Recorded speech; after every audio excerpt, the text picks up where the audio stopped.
حضرت ابو ہریرہ رضی اللہ عنہ بیان کرتے ہیں، رسول اللہ صلی اللہ علیہ وآلہ وسلم نے فرمایا، کسی آدمی نے جس نے کبھی کوئی نیکی نہیں کی تھی اپنے اہل خانہ سے کہا، جبکہ دوسری روایت میں ہے کسی آدمی نے بہت گناہ کیے تھے، پس جب اس کی موت کا وقت آیا تو اس نے اپنے بیٹوں کو وصیت کی، جب وہ فوت ہو جائے تو اسے جلا دینا، پھر اس راکھ کے نصف حصے کو خشکی میں اور اس کے نصف حصے کو سمندر میں بہا دینا۔ اللہ کی قسم، اگر اللہ نے اس پر تنگی کی تو وہ اسے ایسا عذاب دے گا، اس نے تمام جہان والوں میں سے کسی کو ایسا عذاب نہیں دیا ہوگا۔ پس جب وہ فوت ہو گیا تو انہوں نے اس کی وصیت کے مطابق عمل کیا۔ پس اللہ نے سمندر کو حکم دیا تو اس نے اس حصے کو جو کہ اس کے اندر تھا جمع کر دیا، اور خشکی کو حکم دیا تو اس نے بھی اس حصے کو جو اس کے اندر تھا جمع کر دیا۔ پھر اللہ تعالیٰ نے اس آدمی سے فرمایا، تم نے ایسا کیوں کیا؟ اس نے عرض کیا، رب جی تیرے ڈر کی وجہ سے، جبکہ تو جانتا ہے۔ بس اللہ نے اسے معاف کر دیا۔ حضرت عمر بن خطاب رضی اللہ عنہ بیان کرتے ہیں، نبی صلی اللہ علیہ وسلم کے پاس کچھ قیدی آئے۔ ان قیدیوں میں سے ایک عورت تھی جس کی چھاتی سے دودھ نکل رہا تھا اور وہ دوڑتی پھرتی تھی۔ جب وہ قیدیوں میں سے کوئی بچہ پاتی تو اسے پکڑ کر اپنے پیٹ سے لگاتی اور اسے دودھ پلاتی۔ نبی صلی اللہ علیہ وآلہ وسلم نے ہمیں فرمایا، کیا تم گمان کر سکتے ہو کہ یہ عورت اپنے بچے کو آگ میں پھینک دے گی؟ ہم نے عرض کیا، نہیں، اگر وہ اسے نہ پھینکنے پر قادر ہو تو وہ نہیں پھینکے گی۔ آپ صلی اللہ علیہ وآلہ وسلم نے فرمایا، اللہ اپنے بندوں پر اس عورت سے بھی زیادہ مہربان ہے جتنا یہ اپنے بچے پر مہربان ہے۔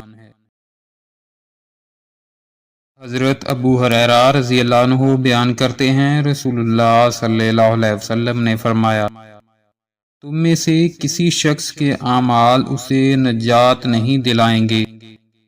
صحابہ نے عرض کیا، اللہ کے رسول، آپ بھی نہیں؟ آپ صلی اللہ علیہ وسلم نے فرمایا، اور میں بھی نہیں، مگر یہ کہ اللہ اپنی رحمت سے مجھے ڈانپ لے۔ درستی کے ساتھ عمل کرتے رہو، میانہ روی اختیار کرو، صبح و شام اور رات کے کچھ حصہ میں عبادت کرو، اعتدال کا خیال رکھو، اس طرح تم منزل پا لوگے۔ حضرت حذیفہ رضی اللہ عنہ بیان کرتے ہیں، رسول اللہ صلی اللہ علیہ وآلہ وسلم نے فرمایا، بے شک شیطان اس کھانے کو جس پر اللہ کا نام نہ لیا جائے کھانا حلال سمجھتا ہے۔ حضرت ابو ہریرہ رضی اللہ عنہ سے روایت ہے کہ رسول اللہ صلی اللہ علیہ وسلم کے ہاں ایک کافر مہمان ٹھہرا۔ رسول اللہ صلی اللہ علیہ وآلہ وسلم نے ایک بکری کے متعلق فرمایا تو اس کا دودھ دویا گیا، اس نے اس کا سارا دودھ پی لیا۔ پھر دوسری کا دودھ دویا گیا تو اس نے وہ بھی پی لیا۔ پھر ایک اور کا دودھ دویا گیا، اس نے اسے بھی پی لیا، حتیٰ کہ اس نے 7 بکریوں کا دودھ پی لیا۔ پھر اگلے روز اس نے اسلام قبول کر لیا۔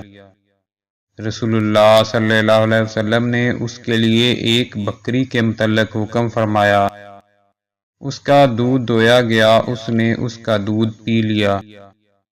پھر دوسری کے متعلق حکم دیا گیا تو وہ دوسری کا دودھ نہ پی سکا، تو رسول اللہ صلی اللہ علیہ وآلہ وسلم نے فرمایا، مومن ایک آنت میں پیتا ہے جبکہ کافر 7 آنتوں میں پیتا ہے۔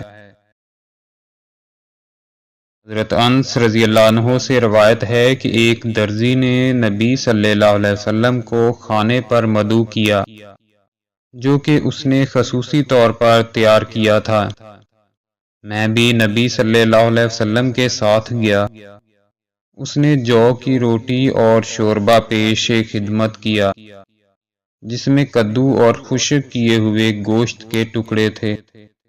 میں نے نبی صلی اللہ علیہ وآلہ وسلم کو پلیٹ کے کناروں میں کدو تلاش کرتے ہوئے دیکھا، چنانچہ میں اس روز سے کدو پسند کرتا ہوں۔